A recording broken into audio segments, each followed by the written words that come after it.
I feel like the Bengals' key to success, Tank, in this game is how they can limit Derrick Henry because the Packers held him, I guess, to 87 yards with a touchdown on 28 carries.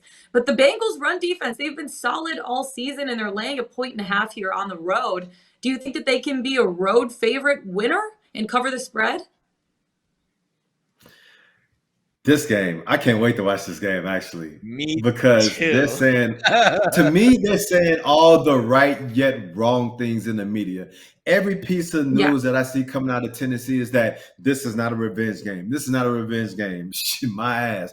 This is definitely a revenge game. Like, we already know what happened last year in the playoffs, and they stopped you from progressing to the next round. And you had 9 sacks on Joe Burrow, and they still beat you.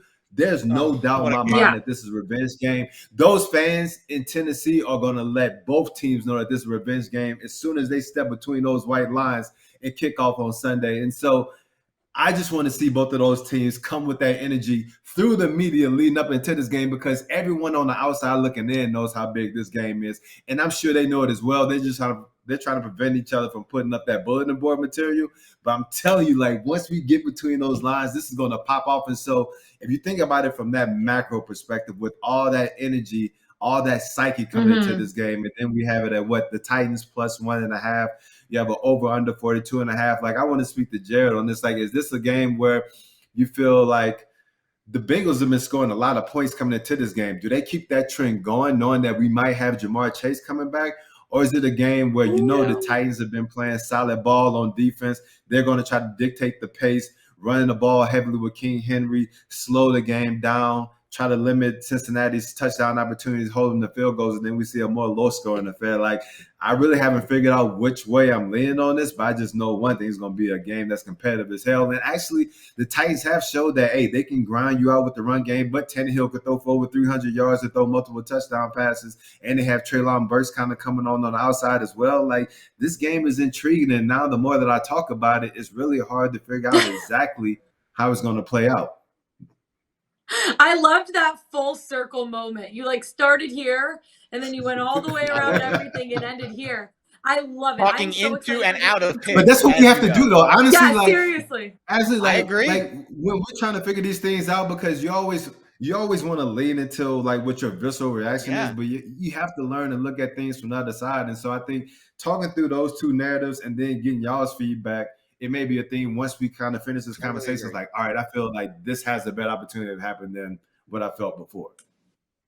Yeah, actually, Jared, I don't know if you agree with me too on this, that the over could be a good bet here, because I really like how the Bengals pass attack kind of matches up with the Titans secondary, right? They're a bottom 3 team when it comes to passing yards and completions allowed. Joe Burrow's looking at that and he's like, damn, I'm throwing over 300 passing yards over the last 5 games on average.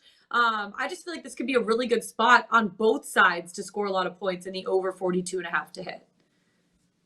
Yeah, there's a lot here. And talking through it, Lauren, we've done this on multiple occasions, doing a daily show for almost 2 years together. I'll start to talk my way into something, and then we have a conversation, and then at the end of the conversation, I talk my way out of something. I mean, this is one of those games because there's a lot of intangible to handicap here. And listen, the only reason why the Titans are saying it's not a revenge game is because they're a very well-coached team, and Mike Vrabel's got them buttoned up. And he knows that listen, I'll be honest. I think he might be the best coach in the league. I love, and I'm not saying he's the best X's and O's coach in the league. The O'Connells and the Kingsbury, say what you want about him. Those guys are schemers and they're smart as attack. But when you talk about leader of men and understanding what it takes to get up for big games, I don't think there's anyone better in the league than Mike Vrabel. Honestly, and getting the most out of his team with what he has, oh my goodness. Squeezing the orange at the right time, knowing exactly when to throttle up and throttle down with his message and how he comes across. Now, granted, I've never been in a locker room with him. I don't know what those messages are, but I watch his team get up and play up in big games. And I think the talent level in Tennessee is not anywhere near where it is in Cincinnati. They don't have a Jamar Chase. They don't have a Joe Burrow. So T. Higgins, that's Joe Mixon. And just keep rattling them off. Yeah, and they don't have a T. Higgins. they have a Derrick Henry who's a battering ram, but he's not a Joe Mixon when it comes to out of the backfield, what he can do, how you can line him up, where you can put him, how you can put pressure on certain defenses. Now, the X's and O's in the trenches here, I do think it favors Tennessee. The Bengals O-line is a banged-up unit and 31st in pass block win rate. Now, they run block really well, but Joe Mixon's in concussion protocol, and I would say trending down. Mm-hmm. And the one thing I really like about this Titans defense, and this is, you want a glimpse behind the curtain how I do some of my prep, when you look at pressure rates in the NFL and you compare them to how much a team blitzes, when there is a disparity between those two things. For example, the Titans are a top 10 pressure rate, but a bottom 10 blitz rate team. They can get pressure on the quarterback without bringing extra guys. That makes all the world in the secondary, right, Tank? When you ain't got to be in the box, you get all your pieces in the back, but you're still getting pressure on the quarterback with that front four. It helps a lot. And the Titans are very good at that. And they get a mini bye. They played last Thursday. Hopefully Dupree and Hooker are back. Jeffrey Simmons played hurt. He's a dog. 54 snaps. No one thought he was going to play. Played 54 snaps last week against the Packers offense that has arguably one of the best O-lines in the league, just crashing down. And this Bengals offensive line, big drop off there. So trench warfare, I favor Tennessee. Skill positions, I favor Cincinnati. Whew. Tough game to cap.